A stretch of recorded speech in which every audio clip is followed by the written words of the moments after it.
Hello बच्चों, आज हम लोग हिंदी व्याकरण के दूसरे पार्ट का वीडियो देखेंगे।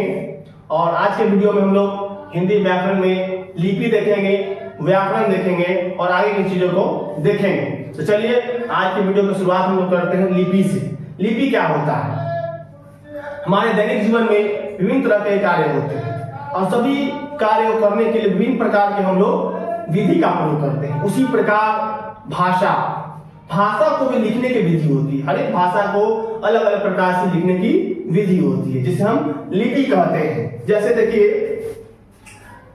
लिपि क्या होता है? भाषा को लिखने की विधि को हम लिपि कहते हैं। जैसे हिंदी भाषा है ना, हिंदी भाषा की लिपि क्या है? देवनागरी लिपि है, यानी हिंदी को हम देवनागरी लिपि में लिखते हैं। उसी प्रकार गुजराती भाषा है, उसकी लिपि भी देवनागरी लिपि है। अंग्रेजी भाषा है, उसकी लिपि आपकी रोमन लिपि है। उसी तरह पंजाबी भाषा यह गुरुमुखी लिपि है। यह गुरुमुखी लिपि के जो संस्थापक थे उनका नाम था गुरु अंगद देव, है ना, ये सिखों के गुरु थे। और उसी प्रकार से विश्व की अनेक भाषाओं की विभिन्न प्रकार की लिपियां हैं। पुराने जमाने में हमारी बहुत सारी और भी लिपियां थी, जैसे कि आपका ब्राह्मी लिपि है, अरमाइक लिपि है ना। इस तरह से बहुत सारी लिपियां प्राचीन काल में भी हुआ करती थी। अब हम लोग आगे की ओर बढ़ेंगे वीडियो में और देखेंगे व्याकरण को, है ना। तो कहा जाता है कि व्याकरण, हर एक भाषा का अपना व्याकरण होता है। हमारी हिंदी भाषा है, इसका अपना व्याकरण है। संस्कृत भाषा का अपना व्याकरण है। अंग्रेजी और दुनिया में जितनी भाषाएं हैं सबकी अपनी व्याकरण है। तो हम देखेंगे व्याकरण होता क्या है।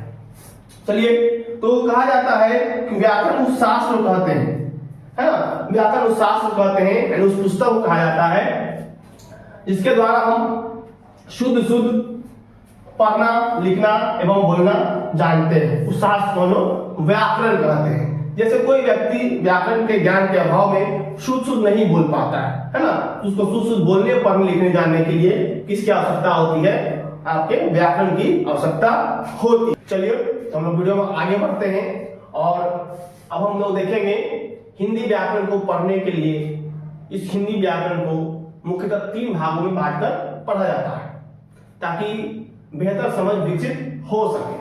चलिए देखते हैं। हिंदी व्याकरण में अच्छे से स्टडी करने के लिए इसको 3 भागों में बांट के पढ़ा जाता है। पहला आपका वर्ण विचार है, सेकंड आपका शब्द विचार है और थर्ड आपका वाक्य विचार है। वर्ण विचार में हम लोग अक्षर देखते हैं, वर्णों को देखते हैं, कैसे 2 वर्ण आपस में मिलते हैं नए, और शब्द का निर्माण करते हैं। ठीक है, शब्द देखेंगे, वर्णों के मिल से जो शब्द बनेंगे और शब्द कितने तरह के होते हैं, क्या होते हैं, उन सब चीजों को देखेंगे। और वाक्य में शब्दों के मिलने से जो वाक्य बनते हैं वो क्या होते हैं, कैसे बनते हैं और कितने तरह के वाक्य होते हैं, सब चीजों को हम लोग देखेंगे। लेकिन वो आगे के वीडियो हम लोग को मिलेगा। लेकिन आज हम लोग इस वीडियो में आगे बढ़ते हैं और वर्ण के बारे में पढ़ेंगे। वर्ण पढ़ने से पहले सबसे पहले हम लोग पढ़ेंगे अक्षर को। अक्षर क्या होता है, अक्षर जानेंगे हम। तो हम जितनी बातें बोलते हैं, जितने चीजें ध्वनियां निकालते हैं, उन ध्वनियों का कुछ संकेत होता है ना। जैसे हम लोग बोलते हैं क, ख या ग बोलते हैं या म बोलते हैं या अ बोलते हैं। जो भी हम लोग शब्द, जो भी ध्वनि निकालते हैं हम लोग मुंह से, उनका कुछ संकेत होता है। उन्हीं संकेतों को हम अक्षर कहते हैं। ठीक है, उन्हीं संकेतों को हम क्या कहते हैं? अक्षर कहते हैं। जैसे क है, ग है, म है, स है इत्यादि से बहुत सारे आपके ध्वनियां हो सकती हैं जिन्हें हम अक्षर का नाम दे सकते हैं। चलिए, अब हम जानेंगे वर्ण क्या होता है। अक्षर को हमने जान लिया, बेहतर समझ लिया अक्षर क्या होता है। अब हम समझेंगे वर्ण क्या होते हैं। तो वर्ण कहा गया कि वर्ण उस मूल ध्वनि को कहा जाता है, यानी हम जो अपने मुख से जो ध्वनि निकालते हैं वही मूल ध्वनि होती है। और उस मूल ध्वनि को कहा जाता है वर्ण, जिसके अब टुकड़े नहीं हो सकते, यानी वो अंतिम यूनिट है ना। यानी वर्ण उस मूल ध्वनि को कहा जाता है जिसके खंड या टुकड़े नहीं किए जा सकते हैं। उन्हें हम लोग क्या कहते हैं? वर्ण कहते हैं। जैसे आपका क, ख, अ, फ, ई, उ, री, इस तरह से और भी बहुत सारे वर्ण हो सकते हैं। आगे हम देखेंगे वर्ण कितने होते हैं, वर्ण कितने प्रकार के होते हैं। चलिए, अब हम लोग वर्ण के भेद को देखेंगे। हमने वर्ण को देख लिया, हम लोग वर्ण के भेद को देखने जा रहे हैं। वर्ण के 2 भेद होते हैं। एक आपका होता है स्वर वर्ण और दूसरा जो होता है आपका व्यंजन वर्ण होता है। ठीक है। स्वर वर्ण को जानते हैं, स्वर वर्ण कैसे किसे कहते हैं। तो कहा जाता है कि वैसे वर्ण जिनके उच्चारण में किसी भी अन्य वर्ण की सहायता नहीं लेनी पड़ती, बिना किसी अन्य की सहायता के बिना ये उच्चारण किए जा सकते हैं, वे सभी वर्ण आपके स्वर वर्ण कहलाते हैं। ठीक है, जिसमें आपका अ, आ, ई, उ, री, ए, ओ, अन और अ, ये सभी आते हैं। अब आगे देखेंगे हम लोग व्यंजन वर्ण। व्यंजन वर्ण क्या होता है? तो वैसे वर्ण जिनका उच्चारण स्वर की सहायता से होता है, या ये भी कहा जाए कि वैसे वर्ण जिनके उच्चारण में स्वर वर्ण की सहायता लेनी पड़ती है, वे वर्ण आपके व्यंजन वर्ण कहलाते हैं। ठीक है, व्यंजन वर्ण में आपके क, ख, ग, घ, ङ, इन सब चीजों को हम आगे व्यंजन वर्ण में देखेंगे। अभी हम लोग स्वर वर्ण में आगे बढ़ते हैं। आइए, स्वर वर्ण के प्रकार। सामान्य रूप से हम लोग जानते हैं स्वर वर्ण के 3 प्रकार होते हैं। कितने होते हैं? 3 प्रकार होते हैं। पहला आपका होता है ह्रस्व स्वर। पहले स्वर को क्या कहते हैं? ह्रस्व स्वर कहा जाता है। दूसरा होता है आपका दीर्घ स्वर, और तीसरा जो है संयुक्त स्वर है। पहला ह्रस्व स्वर, दूसरा दीर्घ स्वर, और तीसरा आपका है संयुक्त स्वर कहा जाता है। आते देखते हैं ह्रस्व स्वर को। कहा जाता है वैसे स्वर जिनके उच्चारण में कम समय लगता है ना, जिनके उच्चारण में कम समय लगता है उसे ह्रस्व स्वर कहते हैं। जैसे अ, इसमें कम समय लगा, ई कम समय लगा, उ। तो ऐसे स्वर जिनमें उच्चारण में कम टाइम लगता है उसे हम ह्रस्व स्वर कहते हैं। दूसरा आपका है दीर्घ स्वर। वैसे स्वर जिनके उच्चारण में ज्यादा समय लगता है, यानी उसमें हम ज्यादा टाइम तक समय देते हैं। जैसे आ, ई, उ, है ना, री। इस तरह के जो वर्ण है वो आपके दीर्घ स्वर कहलाते हैं, जिनके उच्चारण में अधिक समय लगता है। नेक्स्ट है आपका तीसरा नंबर, वो है संयुक्त स्वर। ये वैसे स्वर होते हैं जो 2 स्वरों से मिलकर बनते हैं, है ना, 2 अलग अलग स्वरों से मिलकर बनते हैं। वे क्या कहलाते हैं? आपके संयुक्त स्वर कहलाते हैं। जैसे कि उ, ए, औ, है ना, ये जो स्वर है इनको 2 वर्णों को जोड़कर बनाया जाता है, और इनके उच्चारण में भी अधिक समय लगता है, इसीलिए इसको भी कभी कभी आपको दीर्घ स्वर के श्रेणी में रखा जा सकता है। चलिए आगे बढ़ते हैं हम लोग, और हमारा अ से लेकर औ तक हो गया। अ हो गया, आ हो गया, ई, उ, री, ए, ओ, ठीक है, यहां तक हो गया। बच्चा आपका अन और अह, है ना। हिंदी वर्णमाला में अन और अह तक होता है। ठीक है, तो हम लोग जानेंगे अन क्या होता है, अह क्या होता है। चलिए देखिए, आपका जो अन है, अन को हम अनुस्वार कहते हैं। अन को क्या कहते हैं? अनुस्वार कहा जाता है। वहीं आपका जो विसर्ग है उसको हम क्या कहते हैं? अ कहते हैं। अ को क्या कहा जाता है? विसर्ग कहा जाता है ना। अ को क्या कहते हैं? विसर्ग कहते हैं। और जो चंद्रबिंदु जो होता है ना, चंद्रबिंदु वाले अन को हम लोग अनुनासिक के नाम से जानते हैं। हम लोगों ने स्वर वर्ण को देख लिया। अब हम लोग व्यंजन वर्ण को देखेंगे। व्यंजन वर्ण क्या होता है इसके बारे में जानकारी ले चुके हैं, एक बार फिर से बता दे रहा हूं। व्यंजन वर्ण क्या होता है? वैसे वर्ण जिनके उच्चारण के लिए स्वरों की सहायता ली जाती है वे व्यंजन वर्ण कहलाते हैं। और व्यंजन वर्ण आपके भी 3 प्रकार के होते हैं। व्यंजन वर्ण भी 3 प्रकार के होते हैं। आपका स्पर्श व्यंजन है, अंतस्थ व्यंजन है और ऊष्म व्यंजन है। स्पर्श व्यंजन क्या होता है, अंतस्थ व्यंजन क्या होता है, ऊष्म व्यंजन क्या होता है, इसको देखेंगे अब हम लोग।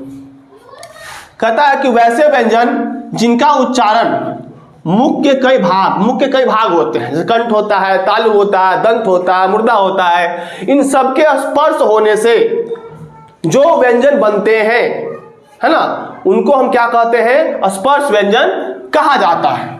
ठीक है, और क वर्ग से लेके प वर्ग तक, यानी क ख ग घ अंगा, च छ ज झ इया, ट ठ ड ढ अड़, त थ द ध न और प फ ब भ म, ये सभी व्यंजन जो है आपके स्पर्श व्यंजन में आते हैं।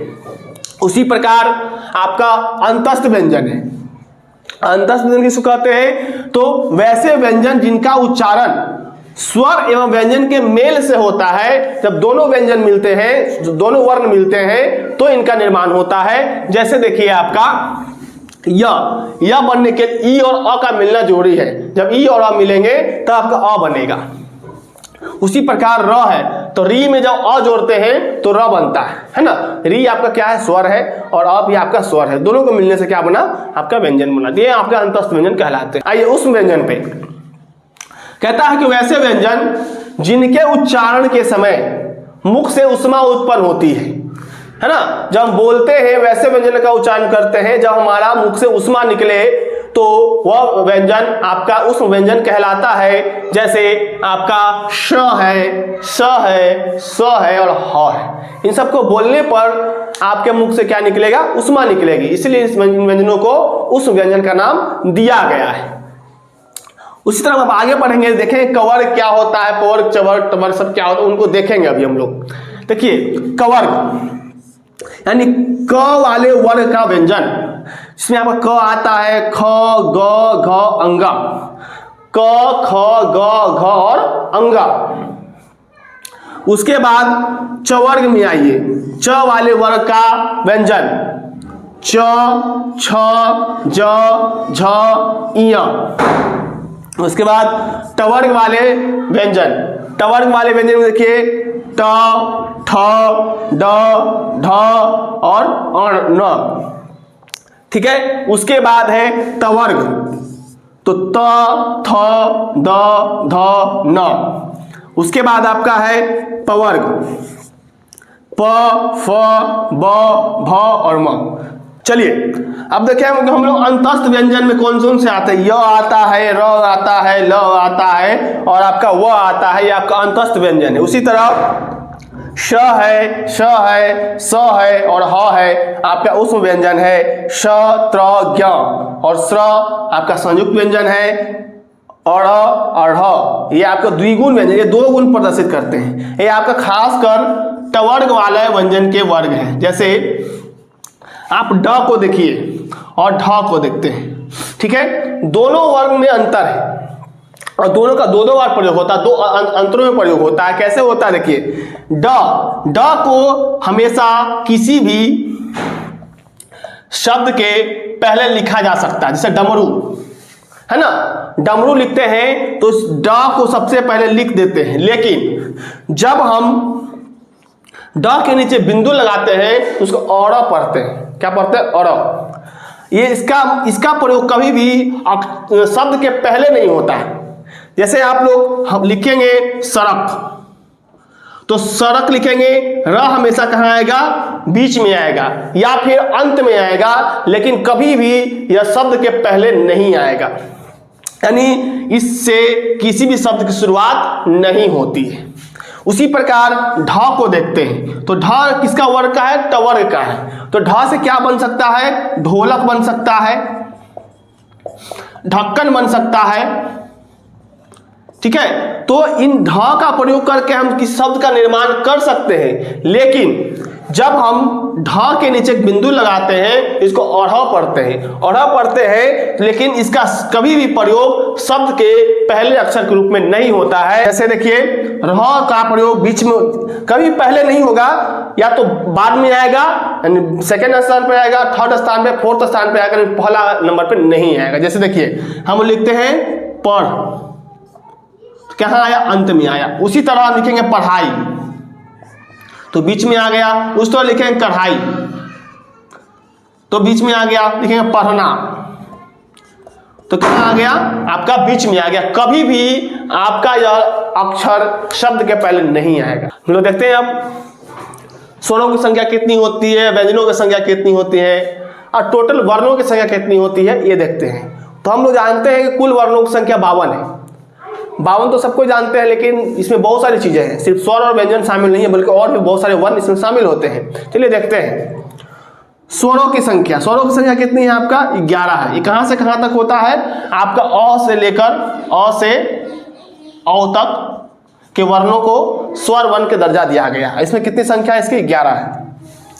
व्यंजनों की संख्या माने तो ये आपका क से लेकर क से ह तक होता है, ठीक है। उसके बाद अयोगवाह। अयोगवाह में कौन होते हैं? आपके अन और अह शामिल होते हैं। इसमें आपका विसर्ग कहते हैं, इसको अनुस्वार कहते हैं। उसके बाद संयुक्त वर्ण, 4 आपके संयुक्त वर्ण हैं। 4 कौन कौन संयुक्त वर्ण है आपके? श, त्र, ज्ञ और स्र। 4 जो है आपके संयुक्त वर्ण है। और द्विगुण वर्ण, दो ठो वर्ण ऐसे हैं जो 2 गुण प्रदर्शित करते हैं। जैसे आपका ड के नीचे जो बिंदु लेगा अड़ हो गया, और ढ के लगले वाला नीचे बिंदु अड़। यानी कुल मिलाकर स्वरों की संख्या कितनी है? 11, व्यंजनों की संख्या 33, अयोगवाह 2, संयुक्त वर्ण 4 और द्विगुण वर्ण 2। टोटल मिलाकर कुल वर्णों की संख्या कितनी हो गई? 52 हो गई, ठीक है। चलिए, तो आज की वीडियो में इतना ही। हम आशा करते हैं आज आपको वर्ण व्याकरण अच्छी बेहतर समझ आई होगी। आगे की वीडियो में इस तरह मिलते रहेंगे। तब तक आप हमारे वीडियो को लाइक करें, कमेंट दें और हमारे चैनल को सब्सक्राइब करें। धन्यवाद।